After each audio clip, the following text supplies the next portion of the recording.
સુરત પોલીસે સાયબર સ્લેવરીના એક મોટા રેકેટનો પર્દાફાશ કરીને મોટી સફળતા હાંસલ કરી છે। આ રેકેટમાં બેંકોકમાં ઊંચા પગારની નોકરીની લાલચ આપીને ગુજરાતના યુવકોને મ્યાનમાર લઈ જવામાં આવતા હતા અને ત્યાં તેમની બંદૂકની અણીએ સાયબર ફ્રોડના કામ માટે મજબૂર કરવામાં આવતા હતા।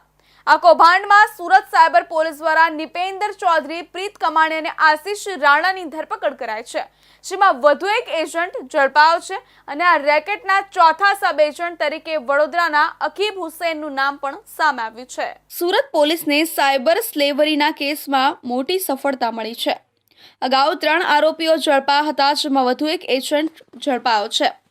આ રેકેટના ચોથા સબ એજન્ટ તરીકે વડોદરાના અકીબ હુસૈનનું નામ પણ સામે આવ્યું છે, જે 21,000 કમિશન પર કામ કરતો હતો। તેની ધરપકડ કરી વધુ કાર્યવાહી હાથ ધરવામાં આવી છે। ડીસીપી વિશાખા જૈને જણાવ્યું હતું કે અત્યાર સુધીની તપાસમાં એમ સામે આવ્યું છે કે સૌથી મોટા એજન્ટ નિપેન્દ્ર ચૌધરીના મોબાઈલમાંથી 30 જેટલા ફાઇનાન્સ અથવા ટ્રસ્ટ વોલેટના ટ્રાન્ઝેક્શનની વિગતો મળી છે। આ ઉપરાંત તેના ફોનમાંથી 51 જેટલા પાસપોર્ટની કોપી પણ મળી છે, જે શ્રીલંકા, ઇથોપિયા અને ઇન્ડિયાની છે। વડોદરાના અકીબે એજન્ટ દાનિશની મદદથી 2 યુવકોને ફસાવ્યા હતા। તેમને થાઇલેન્ડમાં ₹70,000ના ઊંચા પગારની નોકરીની લાલચ આપી હતી, પરંતુ આ યુવકોને બેંકોકના બદલે મ્યાનમાર મોકલવામાં આવ્યા હતા।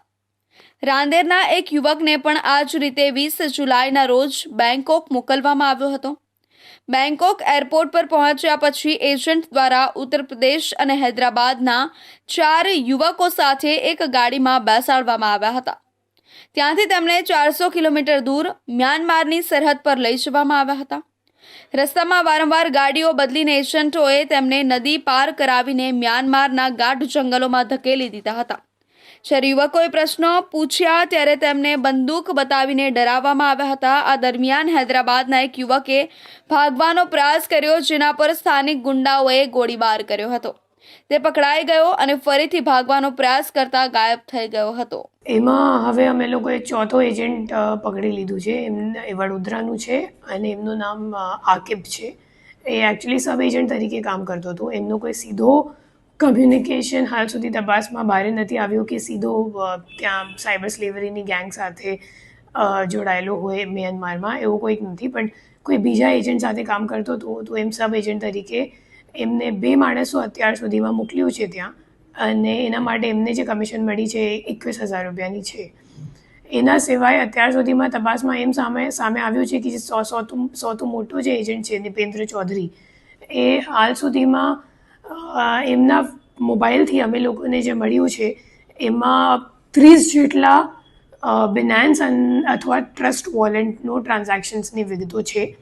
એના સિવાય અમે લોકોને 51 જેટલા પાસપોર્ટો પણ મળ્યા છે, પાસપોર્ટની કોપી એમના ફોન પર।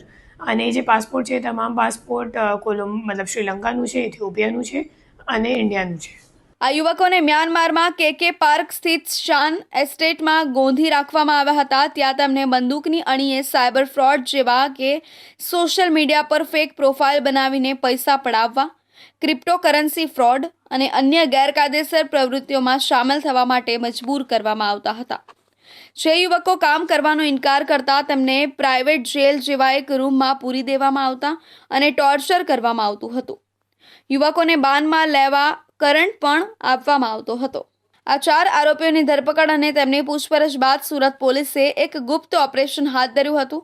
સુરત અને વડોદરાના આ 2 યુવકોને બચાવવા માટે પોલીસ અને સરકારી એજન્સીઓએ આંતરરાષ્ટ્રીય સ્તરે પ્રયાસો કર્યા હતા।